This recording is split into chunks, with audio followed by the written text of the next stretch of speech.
now. Jimmy Kempski on Twitter, at Jimmy Kempski, covers all things Philadelphia Eagles for the Philly Voice. Eytan Shander alongside Harry Mayes. Jimmy, always a pleasure, man. How are you? How's your summer? Good. What's going on, guys? It's too short. I could use one more week before we go back to training camp. Personally, I know everyone's excited for training camp to begin. I am not. I could use one more week. Well, here's the thing. Is it short from a family? Because my girlfriend's a teacher, and she teaches 8th grade. I know you have, little ones. A lot of people have kids out there, and they've all said the same thing. So is it a kid thing in which school is starting earlier, it seems like, this year, and that's what's dragging or making it seem like the summer didn't drag? I don't know. I don't know what it is, but I think the weather wasn't great for the beginning of the summer. And now it's like insufferably hot, or at least it's going to be this weekend. So there's never any real super nice weather for an extended period of time so far this summer. And for my purposes, my life is over beginning next week until January, basically. My life sucks from July 25th until whenever the Eagle season's over. So I could just use one more week of really not doing that much. I still write every day, but I could use just 1 week of not doing that much, writing wise until, like I said, my life is over. Well, Jimmy, I know you've been doing a lot of writing at the Philly Voice in these last couple of days and weeks on the Eagles, going through the position groups. And what in your view, what is their weakness as far as position groups go? I think anything that you say is just really nitpicking, because this roster is really good. But the one area that I would say would be most concerning to me if I were the Eagles would be the defensive end spot. And I think their two starting defensive ends are great. Brandon Graham and Derek Barnett are a perfectly good 1-2 combo. I think Derek Barnett is almost a little bit, underrated maybe. I think the way that he played last year before he got hurt was very encouraging. I thought it was really good. I think Brandon Graham, just kind of is what he is, and he's just a very good player all around. But then beyond them, you go from, Chris Long and Michael Bennett to Vinny Curry, which I believe is a downgrade. I know they know who he is and everything, but I think it's a downgrade from those two guys to him. And then that fourth spot, you don't know. There's a lot of guys that are just kind of untested and unproven. The guy that looks like he's going to be the fourth defensive end is going to be Josh Sweat so far, at least from what we saw during spring practices. But again, that's all an unknown. And I wouldn't think that spot would normally be a potential trouble area on most teams. But the way that Jim Schwartz, likes to rotate his defensive ends and his defensive linemen, kind of across the board, the third and fourth defensive end do get, significant amount of playing time. And then obviously if either Barnett or Graham were to go down, then one of those guys have to fill in. But what's also important there is that the Eagles don't like to blitz. So they really depend on that front four to get a lot of pressure. And again, like I said, if one of those guys go down, that's going to hamper them on the edges. Although I will say the defensive line as a whole is going to be really good because they're so talented at defensive tackle, and they're really deep at defensive tackle as well. So that'll kind of offset some of the concerns about defensive end. That'd be one spot. And then the other spot, I guess, this is turning into a really long answer here, I guess. But I guess the other spot that's maybe a little bit of a concern area would be corner. They have a lot of guys there, and they have a lot of youth there. So there could be some guys that step up and play a lot better than they have over the course of their careers. But the one thing they don't really have is sort of that, and I hate this phrase, but I'm going to use it anyway, quote unquote, a number one lockdown corner. They don't have that stud corner, but they just have a lot of guys that are kind of good, but also young and could step up. So, there'd be the two spots. But again, like I say, I come back to the point that, this roster really, really is loaded. Jimmy Kempski, and listen, take as long as you want. As we said, Harry's already checked out. He's watching golf. I got nothing. Right. So right. You're really helping me out of all things. What about the linebacker? What about the linebacker position? Being top heavy or just lack of depth? Yeah, I think they're okay there. I mean, Nazir Badham is a solid player. He's not going to hurt you. And then I think Camus Grugier-Hill. Actually, I think first. Let me take a step back. When they signed Zach Brown, from Washington. I kind of penciled him in mentally as the other starter. I don't know if that's really going to be the case or not. I think Camus Grugier-Hill is at the point in his career. He's now going to be in his fourth year. He played almost no snaps in the regular defense his rookie year. He was up around like 8% or something like that his second year. Last year, he was up around like 33 or so. And I think his role is going to increase even more this year. I think he's got a chance to win that other starting job. And, part of what his success is going to have to be in the NFL is, when he first came into the league, he was pretty small for a linebacker, and he's worked hard to turn his body into that of a linebacker, and they think he's there at this point. And he's still got, he's a crazy athletic player. So now he's got the athleticism, but he's also got the bulk of a linebacker going for him as well. And they think that he's going to take a big step forward this year. So he may be a guy who starts. And then if, he's not quite there, then they have, Zach Brown, who I mentioned, who's been a tackle machine over the last 3 years. He's got like 350-something tackles, I think it is, over the last 3 years playing for Washington. And I guess he got drafted by Tennessee. We went to Buffalo, and he had a big year there. So they have experience there, and they have Bradham and Camus. I think they're going to be fine there. They do have some younger guys in like Nate Gary and that kind of, and down the line there who are just going to be depth and special teams guys. But I think they're better off there than people give them credit for. Jimmy Kempski from the Philly Voice joining us on the Lighthouse Insurance guest line. Follow him on Twitter at Jimmy Kempski. And Deshaun Jackson coming back to the Eagles, is a pretty exciting thing for the fan base. It's a much-needed element that the team needs is a guy that can stretch the field. Is he, in your view, from what you've seen so far, the same Deshaun Jackson? He's still pretty fast. I'll say that. I guess I would say that it's unrealistic to expect him to have the same kind of speed that he did when he first broke into the league with the Eagles, but I wouldn't say it's going to be that far off. And, quote unquote, Deshaun Jackson not that far off is still way faster. Still pretty than good. most Yeah. receivers in the NFL. So just him being on the field, it doesn't matter what his actual production is, what his stats are. His mere presence on the field is going to open up so much in the short to intermediate areas of the field, as well as the run game, because what it's going to force opposing defenses to do is park their safeties pretty far off the line of scrimmage. They didn't have to do that last year, especially after Mike Wallace got hurt.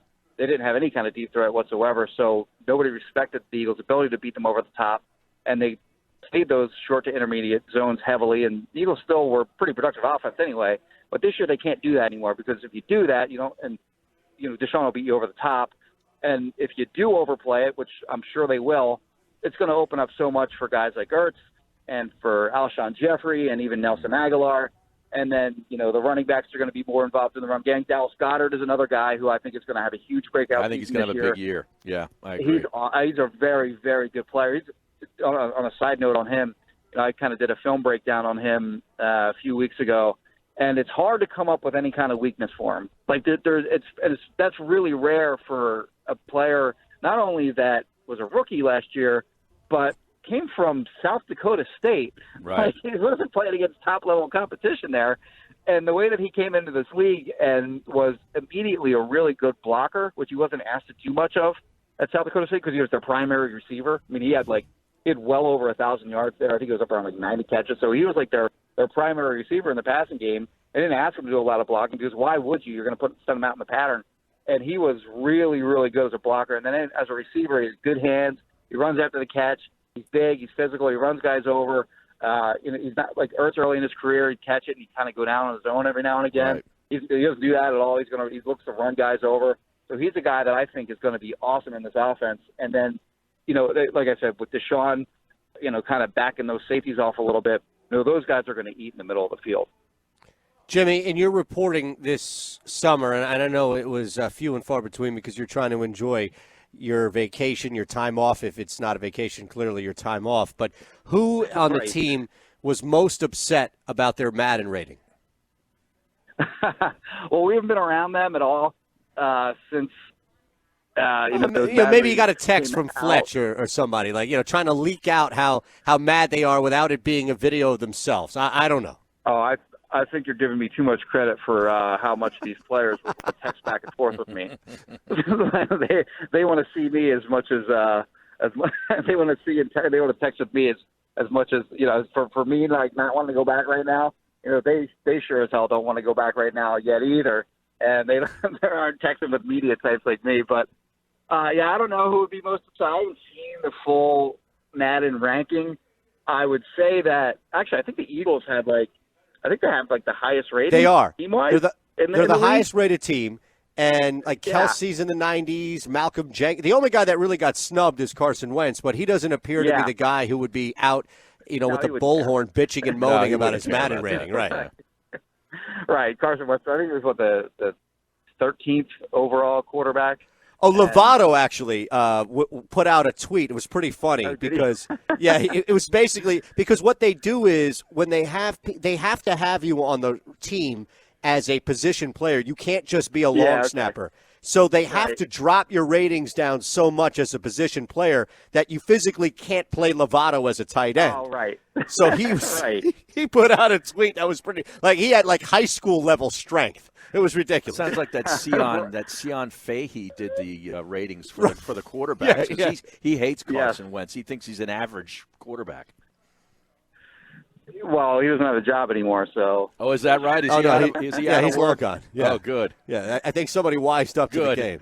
Absolutely. Is there anything at all, and be honest, because you're always honest every time we ask you questions here, Jimmy, is there anything at all you're looking forward to about the start of camp, outside of the paycheck? As far as storylines go, there's really not a lot there. No. I mean, I think there are a few players here and there that, they're going to be of interest in camp. One of them is Miles Sanders, who, the Eagles need better production at running back this year than they got last year, and this is the first time they spent, pretty significant resource in the draft anyway, since on a running back since LaShawn McCoy. So he's a guy, and then Sidney Jones is a guy who's now entering his third year. Hasn't done much of anything in his first 2 years, and they knew that he wasn't going to do anything the first year. But last year, had some injury issues, so what his future is going to be is really dependent on what happens with him this year. So he's another guy. I think the emergence again. I think he already emerged last year. Dallas Goedert coming back to him, but this year I think he's got a chance to be really, really good. So just watching his progression this year is going to be another guy. And then the offensive line is always of interest once they put the pads on, that third and fourth defensive end spot. So, there's some little things here and there to look for in training camp, but there's not that one juicy thing years back. It was who's the starting quarterback going to be between, Michael Vick or Nick Foles. There's nothing like that heading into camp. Really it's just make sure Carson Wentz stays healthy, and and then sort of those depth spots and some scattered players of interest. Well, I got to be honest, and it's the last thing for me, Jimmy. Appreciate your time. Maybe it's the time of the year. There's not a lot going on, but I got pretty geeked up when I saw that Nelson Aguilar was working out with Randy Moss a week or so ago. Yeah, good for him. Anything that you can pick up from a Hall of Famer. Obviously, Randy Moss is maybe the most talented wide receiver ever. Yeah, but anything that you can pick up from a guy like him, go for it. So and he's always a guy that's worked hard. Actually, I just did a thing on the Eagles drops. I tallied up all their drops in the season. That's because I was hard up for any kind of content. So I just looked at all the drops. And his first 2 years in the league were obviously, I'm sorry, his first 2 years in the league were obviously not good. And even his third year, which, people kind of saw as a breakout year, the year they won the Super Bowl and he was a contributor in the Super Bowl itself. He had a lot of drops that year too. And then last year, his drop rate was 3% of catchable passes coming his way dropped. So he's come a long way, I think, in turning himself into, reasonably productive, competent receiver. He was certainly not worth the 20th overall pick that the Eagles used on him, but he has made himself into a player that, I think he's one of the better slot receivers in the NFL, and doesn't really get the credit for that. and I think that when they kept him at his high cap number this year, some people were kind of like, I don't know about that. And I get it. Like, I don't think he's worth what he's getting paid. It's a little bit over $9 million. But what the Eagles can do this year with him in those 3 wide receiver sets with him, Jeffrey, and Deshaun, and on one play and the next play they come out in 12 personnel with Ertz and Goddard. And they can toggle back and forth between those 2 formations and also mix run and pass. It's going to be a hell of a lot of difficulty for opposing defensive coordinators to prepare for them on a week-to-week basis. Jimmy, thank you. We appreciate great the stuff, time, man. Did you catch anything? Right, Did you guys. watch a new show or rewatch an old show? Anything this summer? I caught up on. I'm a little late on this, I think, but I've been watching a ton of like OJ stuff recently, Okay. like the FX series and then the ESPN one. And I was around, I guess, when It's pretty when random. it was going down. Yeah, it's pretty random, but that's what I've been watching for the past few weeks, and Listen- it's all well done.